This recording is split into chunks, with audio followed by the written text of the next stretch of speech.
రక్షకుడైన యేసుక్రీస్తు వారి అతి శ్రేష్టమైన నామములో ఈ అనుదిన జీవం అనే కార్యక్రమం మిమ్మల్ని ప్రేమతో ఆహ్వానిస్తూ ఉన్నాను.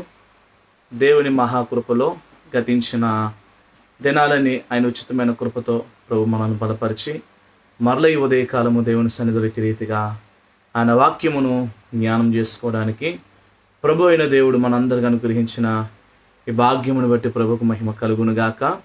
ఈరోజు దేవుని వాక్యములో నుండి ఆదికాండ గ్రంథము 19వ అధ్యాయము 16వ వచనం మనం జ్ఞాపకం చేసుకున్నట్లయితే ఇక్కడ ఒక చక్కని మాట కనిపిస్తూ ఉంది. అతని మీద యెహోవా కనికరపడెను. నా ప్రియ సహోదరి సహోదరులారా, ఈ దినాన దేవుని యొక్క కృప, దేవుని కనికరమును పోగొట్టుకుని అనేక మంది బ్రతుకుచున్నవారు అనేక మంది ఉన్నారు. ఆయన కనికరము మనలను ఆదరించేదని, ఆయన కనికరము మనలను బ్రతికించేదని, ఆయన కనికరము మనలను స్థిరపరిచేదని ఇదేనా అనేక మంది మర్చిపోతూ ఉన్నారు. ఎందుకు మర్చిపోతూ ఉన్నారనంటే, ఈ లోకములో ఉన్న వాటిని బట్టి వారి యొక్క జీవితాలను లోకములో గడుపుతూ వారి యొక్క ఆశలను ఆసక్తిని బట్టి లోకంలో బ్రతుకుతున్నవారు అనేక మంది ఉన్నారు.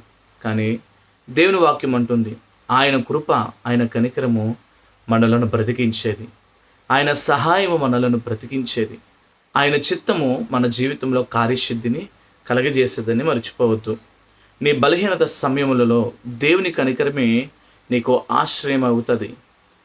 నీ ఒక ఇబ్బందులలో, నీ శ్రమలలో, నీ బాధలలో ఆయన కృపహస్తమే మన జీవితానికి రక్షణగా మార్చబడుతుంది.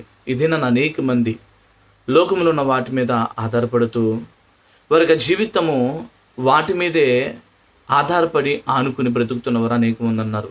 కానీ ఇక్కడ మనం చూసుకున్నట్లయితే గనక సొదొమ గొమొర్రా పట్టణాల నాశనం సమయమందు దేవుడు లోతును అతని కుటుంబాన్ని రక్షించే క్రమములో సెలవిచ్చిన మాటలు ఇవి. లోతు తడువు చేసినప్పటికీ దేవుడు తన అపారమైన కృపతో అతనిని నాశనము నుండి తప్పించాడు. ఇదే మన జీవితం కూడా ప్రభు మనల్ని ఎంతగానో రక్షించడానికి, బలపరచడానికి, ఆయన మన జీవితాలను సంరక్షించడానికి, ఆయన కృపతో మనలను నాశనము నుండి తప్పించడానికి ఆయన ప్రతిరోజు ఆయన చేతులను చాచి పిలుస్తూనే ఉన్నాడు. కానీ ఇదేనా అనేక మంది ఆయన యొక్క కృపను, ఆయన ఒక కనికరముకు లోబడక, ఆయన సహాయముకు లోబడక తడువు చేస్తున్నవారు అనేక మంది ఉన్నారు. అందుకే దినాన్ని అనేక మంది శ్రమలలో, బాధలలో, ఇబ్బందులలో వాళ్ళు మునిగిపోవడానికి గల కారణం వారు తడువు చేస్తూ ఉన్నారు. ప్రియ సహోదరి సహోదరుడు, ఈ దినాన్న నువ్వు సురక్షితంగా ఉన్నావంటే అది నీ ధనము, నీ ఒక బలము, నీ జన శక్తిని బట్టి కాదు, కానీ దేవుని మహాకృప, దేవుని మహాకనికరము నిన్ను బ్రతికిస్తూ ఉంది, నిన్ను బలపరుస్తుంది అన్న మాటను నువ్వు మర్చిపోవద్దు. ఆయన కృపే మనలను ఆదరిస్తూ ఉంది, ఆయన కృపే మనలను బ్రతికిస్తూ ఉంది, ఆయన రక్షణ మన జీవితాలకు ఒక గొప్ప కారణం అవుతుందని మర్చిపోవద్దు.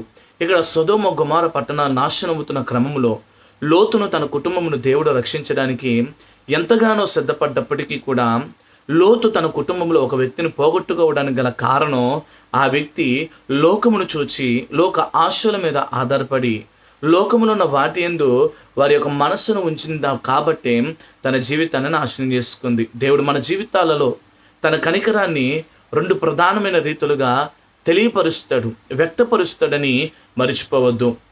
ఒకటి ఏంటంటే, శిక్ష నుండి తప్పించి మనకు కనికరము అనుగ్రహించే దేవుడు.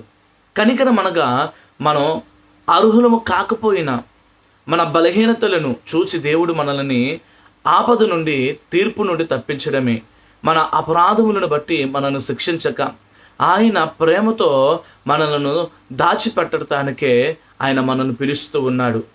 కనికరం అనగా మన యోగ్యులం కాకపోయినా, మనం అర్హులము కాకపోయినా, మనకు అటువంటి యోగ్యత మన జీవితంలో లేకపోయినా, మన యొక్క పాపస్థితులు మనం పడిపోయినప్పటికీ కూడా ప్రభు మనలను కోరుకోవడానికి గల కారణము, ఆయన మనలను రక్షించడానికి గల కారణము, ఆయన మనలను బలపరచాలన్న ఆసక్తి కారణం ఏంటంటే, మనము తీర్పులోనికి ప్రవేశించకుండగా, శ్రమలలో పడిపోకుండగా ఆయన కృపతో మనము రక్షింపబడాలని ప్రభు కోరుకుంటూ ఉన్నాడు.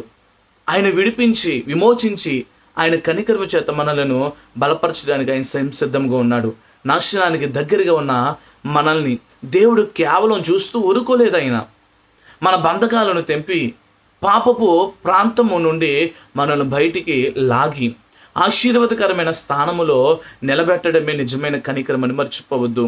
ఇదే నాన్న లోతు కూడా ఆ శపితమైన జీవితమును విడిచిపెట్టాడు కాబట్టే ఉన్నతమైన కృపలోనికి, ఉన్నతమైన ఆశీర్వాదములోనికి, ఉన్నతమైన కనికరమును పొందుకోవడానికి దేవుని కృప ఎంతగానో లోతుకు సహాయముగా తోడుగా ఉంది. ఇది నీ జీవితంలో కూడా సహోదరి సహోదరుడా, నీ జీవితము, నీ ఒక జీవిత యాత్రలో నువ్వు ఒక నూతన ఆశీర్వాదము, నువ్వు ఒక నూతన దీవెన, నువ్వు నూతన కృపను నువ్వు చూడాలని ఆశించినట్లయితే నీ పాత స్థితిని నువ్వు విడిచిపెట్టి నీకు ఇంతవరకు అనుభవించిన పాత స్థితిని వదిలివేసి దేవునికి నీ జీవితాన్ని అప్పగించినప్పుడు, ఆయన చేతికి నీ జీవితాన్ని సమర్పించుకున్నప్పుడు ఆయన కనికరము నీకు ఏం కలగజేస్తుందని అంటే ఒక నూతనమైన కృపను కలగజేస్తుంది. ఆయన కృపతో ఆయన మనలను బలపరుస్తాడు, ఆయన కృపతో మనలను స్థిరపరుస్తాడు.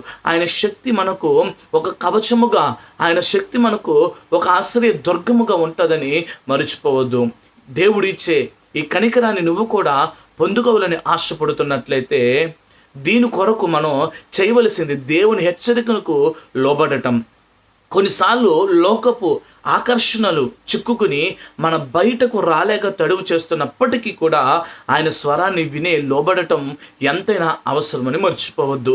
మన బలహీనతలలో కూడా దేవుడు మాటకు లోబడినప్పుడు ఆయన కృప మనలను నాశనము నుండి తప్పించి సురక్షితముగా ఉంచుతుందని మర్చిపోవద్దు. ఆయన మాటకు మనం లోబడాలి.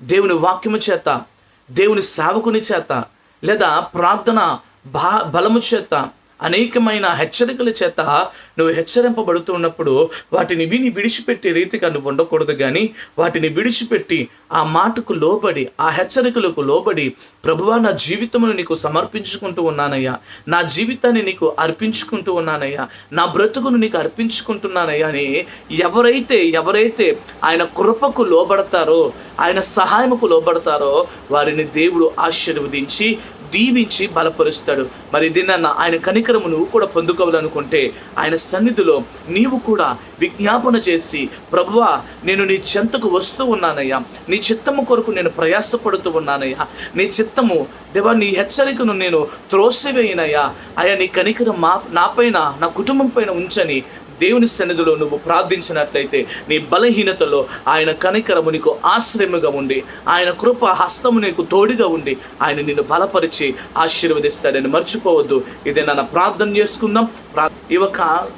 ఈ హెచ్చరికమైన మాటలను మనం దేవుని సన్నిధిలో సమర్పించుకుని, ప్రభువా నా జీవితాన్ని నీ చేతులకు అప్పగిస్తూ ఉన్నానని ఆయన చేతులకు అప్పగిద్దాం. ప్రార్థన. మహాపరిశుద్ధుడైన మా ప్రియ తండ్రి, ఇదేనా నీ బిడ్డలు ఎంతమంది అయితే ఈ హెచ్చరికకు లోబడి అయ్యా నీ కనికరం నాపై చూపని ఎంతమంది అయితే విశ్వాసముతో అయ్యా ముందుకు వస్తూ ఉన్నారు, నీ బిడ్డల జీవితాన్ని కనికరించి ఆశీర్వదించి బలపరిచి స్థిరపరిచి నీ ఉన్నతమైన దీవెనలతో నింపమని, ఈ దినమంతా నీ బిడ్డల ప్రయాసకు ఆశీర్వాదాన్ని దయచేసి నీ బిడ్డల ప్రయాసను దీవించి బలపరిచి వారి అవసరతలు అక్రతలు తొలగించి వారి జీవనోపాధులు తోడుగా ఉండి నడిపించమని మా ప్రియ రక్షకుడి యేసు నామములో అడుగుచున్నాం మా పరమ తండ్రి.